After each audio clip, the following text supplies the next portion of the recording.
తాకట్లో ఉన్న మీ బంగారాన్ని విడిపించి ఆ రోజు ఆన్లైన్ రేటుకి కొంటాం. Sharma gold company. నమస్కారం, వెల్కమ్ టు సుమన్ టీవీ. నేను గీతాంజలి. ప్రస్తుతం మనతో పాటు ప్రముఖ ఆధ్యాత్మికవేత్త వైవిఎస్ఎస్ గిరిరావు గారు ఉన్నారు. వారితో మాట్లాడదాం. గురుగారు నమస్కారం అండి. నమస్తే అమ్మా. చాలా రోజులైంది, ఎలా ఉన్నారు? చాలా బాగున్నా అమ్మా. సంతోషం మళ్ళీ కలవటం.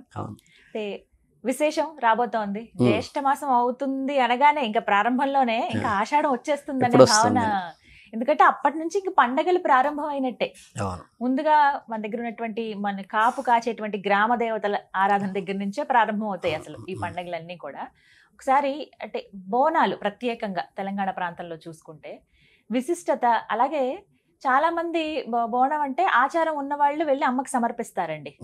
వండుకుని తీసుకుని వెళ్తారు. ఏ ప్రాంతం బట్టి ఆ ప్రాంతానికి జరుగుతాయి కాబట్టి. ఇంకా విశేషం ఏంటి, ఎలా అమ్మని కొలుచుకోవాలి ఈ ఆషాఢ మాసంలో అంటే ఏం చెప్తారు?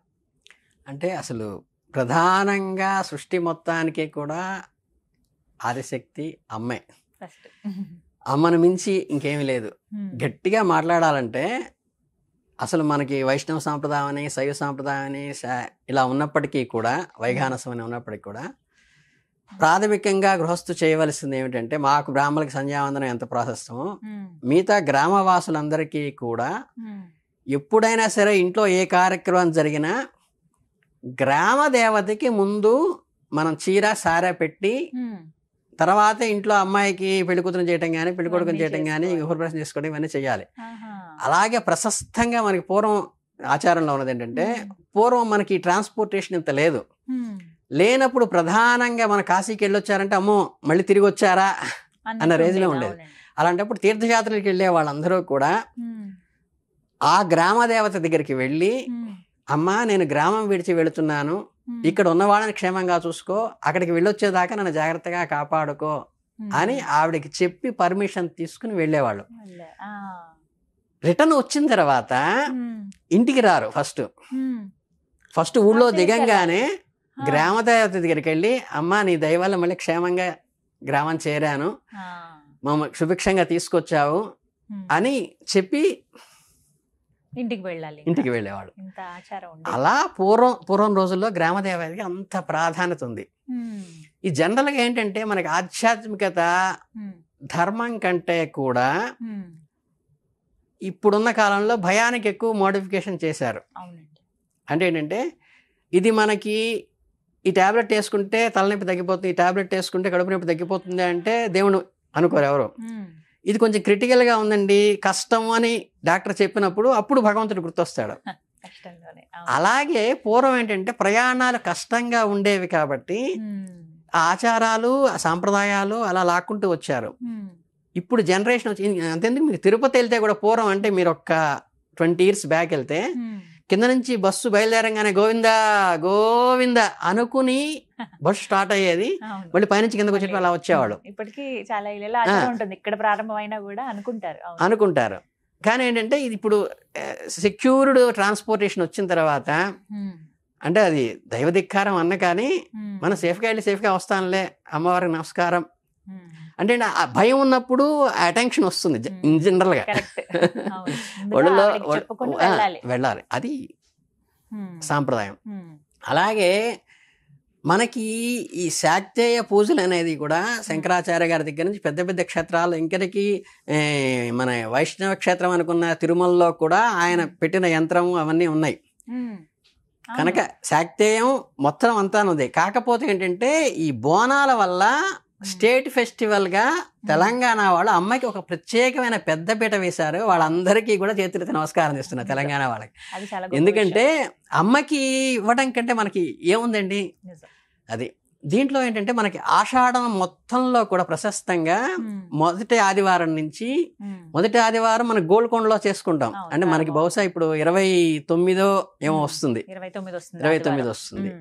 తర్వాత వచ్చేసి మనకి చుట్టుపక్కల ఇంటికి సమీపంలో ఉన్నటువంటి మన గ్రామ దేవతకి అందరూ ఎవరేళ్లలో వాళ్ళు అక్కడ మొక్కుకోవడం అనేది కుదురుతుంది.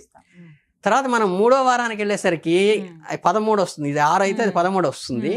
మన సికింద్రాబాద్ దగ్గర ఉజ్జయిని ఉంది, ఉజ్జయిని అమ్మవారు. అమ్మ మహంకాళి అమ్మవారు చాలా ప్రశస్తమైనది. అవును. మీకు గట్టిగా ఏంటంటే నాకు తెలిసి, అంటే నేను వినికిడి, రాష్ట్ర ప్రభుత్వం నుంచి కూడా ప్రత్యేకంగా ఉజ్జయిని దగ్గరకు ఒకటి, చివర అక్కడ లాల్ దర్వాజా దగ్గరకు వచ్చి రెండింటికి కూడా రాష్ట్ర ప్రభుత్వం నుంచి మనకి రాముల వారికి గనక ఎలా అయితే వెళ్తాయి భద్రాచలంలో అలా వెళ్తాయని, అవును, పట్టు పట్టు వస్త్రాలు స్టేట్ గవర్నమెంట్ నుంచి ఆచారంగా అవును, వెళుతూ ఉంటాయి కనుక బోనం సమర్పిస్తారు అమ్మకి. ఉజ్జయిని అమ్మవారిది చాలా ప్రశస్తమైనది. ఉన్న మూడిట్లో కూడా టాప్ లో జరుగుతుంది. తర్వాత చాలా ప్రశస్తం 100 ఏళ్ల పైన నాటిది ఉన్నది మనకి గోల్కొండ లాల్ దర్వాజా దగ్గరకు వచ్చి. అక్కడికి వచ్చి అమ్మవారికి ఆవిడే బంగారం, ఆవిడికి బంగారు శారీ ఉంది, బంగారంతో చేసిన బోనాలు చాలా ప్రశస్తంగా జరుగుతాయి. కాకపోతే ఏంటంటే మరి ఇప్పుడు ఈ అమల గారు మళ్ళీ ఏమనకపోతే కొన్ని రకమైనటువంటి సాంప్రదాయపకంగా అక్కడ జరుగుతూ ఉంటాయని కూడా వినికిడి అంతే. ఎందుకంటే వాళ్ళకి ఆచారంలో పురాతన నుంచి వస్తున్న ఆచారాలు అక్కడ అవి చేస్తూ ఉంటారు. కాకపోతే ఏంటంటే మాకు ఆంధ్రాలో కానీ మిగతా వాడి చోట ఏంటంటే ఈ జనవరిలో ఎలా అయితే కొత్తగా వచ్చినటువంటి వరి కంకులు ఇస్తారు, వాటిలో కడతారు, చిలకలు అవన్నీ తింటాయి.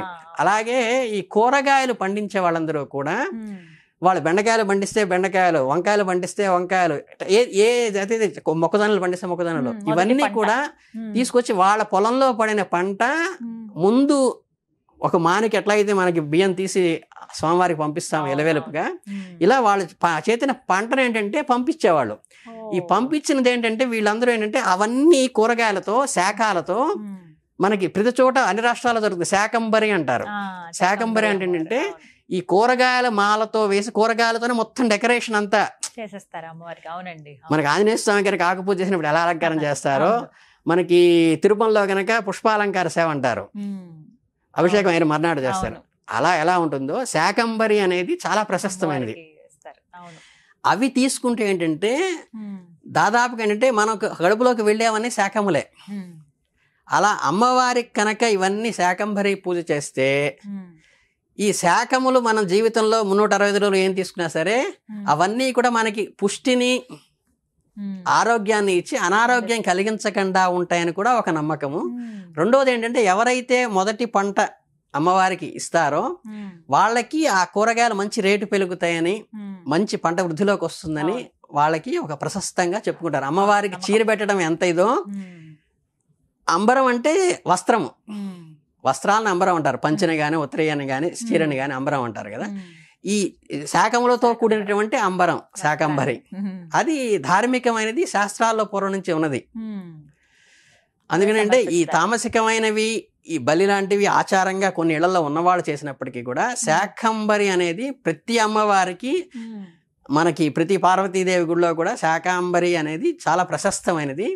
అదే ఇక్కడ మన అమ్మవారికి మనం ప్రత్యేకంగా ఇక్కడ చేసుకుంటాం. అందువల్ల ఏంటంటే మనకి అందరికీ కావాల్సింది ఏంటి, మనకి సౌభాగ్యం కావాలి, అది అమ్మిస్తుంది. ఆరోగ్యం కావాలి, అది ఇస్తుంది. ధనం ఇచ్చే కెపాసిటీ అమ్మవారికే ఉంది. ఇంకా ఆరోగ్యము, ధనము, మనకి సౌభాగ్యము ఇస్తే ఇంకా అంతకన్నా ఏం కావాలి మనకి. కనుక ఏంటంటే చాలా ప్రశస్తమైనది ఇది.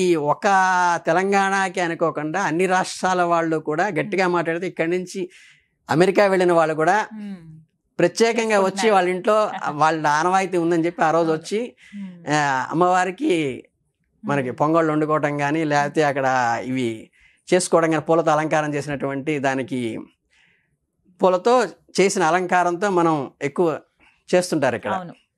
దానికి కారణంగా కూడా ఇవన్నీ కూడా ప్రశస్తంగా అవి ప్రత్యేక అక్కడి నుంచి వచ్చి, అంటే అత్తారింటికి వెళ్ళిపోయిన తర్వాత, ఇతర రాష్ట్రాలకు వెళ్ళిపోయిన తర్వాత, ఇతర దేశాలకు వెళ్ళిన వాళ్ళు కూడా వచ్చేసి ఈ బోనాలు చేసుకోవడం అనేది చాలా ప్రశస్తంగా ఉన్నది. ఇవన్నీ కూడా సాత్వికంలోకే వస్తాయి, ధార్మికంలోకే వస్తాయి. ఇంకా మనకి తామసికమైనవి కూడా చేస్తుంటారు వినాయకుడి దగ్గర చేసినట్టుగా. అవేంటంటే అది ఈ ఆచార వ్యవహారాల్లో వచ్చింది తప్పితే శాస్త్రంలో లేదు. జాతరలాగా చేసి మనకి వినాయకుడి దగ్గర ఎలా అయితే మనకి ఆనందంగా చిందేస్తారో ఇక్కడ కూడా అలా చిందేస్తారు. కానీ ఓన్లీ బోనాలు పట్టుకునే వాళ్ళు చేసేది మాత్రమే ఇది ప్రశస్తమైనది, శాస్త్రీయమైనది, అది చేయవలసింది. పగడా పూలతో మనకి చేసేటువంటి ఇది కూడా చాలా ప్రశస్తమైనది. కాబట్టి మనకి ఈ వీళ్ళందరూ కూడా రాష్ట్ర ప్రభుత్వం వాళ్ళు కూడా ప్రత్యేకంగా దానికి చేస్తుంటారు. ఇక్కడ చాలా ఇంపార్టెంట్ గా చేస్తుంటారు. కనుక అమ్మ అనుగ్రహం కావాలంటే మీరు కూడా ఏ రాష్ట్రం మా రాష్ట్రం పెట్టుకోకుండా పక్కన ఉంటే ఆంధ్రప్రదేశ్ కానీ కర్ణాటక కానీ తమిళనాడు కానీ అందరూ కూడా వచ్చి చక్కగా మనకి హైదరాబాద్లో జరిగేటువంటి బోనాల్లో కనుక మీరు పాల్గొనడం జరిగితే మీకు చక్కగా అష్టైశ్వర్యాలు కలుగుతాయి. అమ్మవారి అనుగ్రహం మనందరికీ కలగాలని మనస్ఫూర్తిగా కోరుకుంటూ దీన్ని మనందరం కూడా మన ఆచారంగా మనం స్వీకరించి అందరం అమ్మ అనుగ్రహం పొందాలని నేను ఆశిస్తున్నాను. ధన్యవాదాలు గురుగారు. చాలా సంతోషం.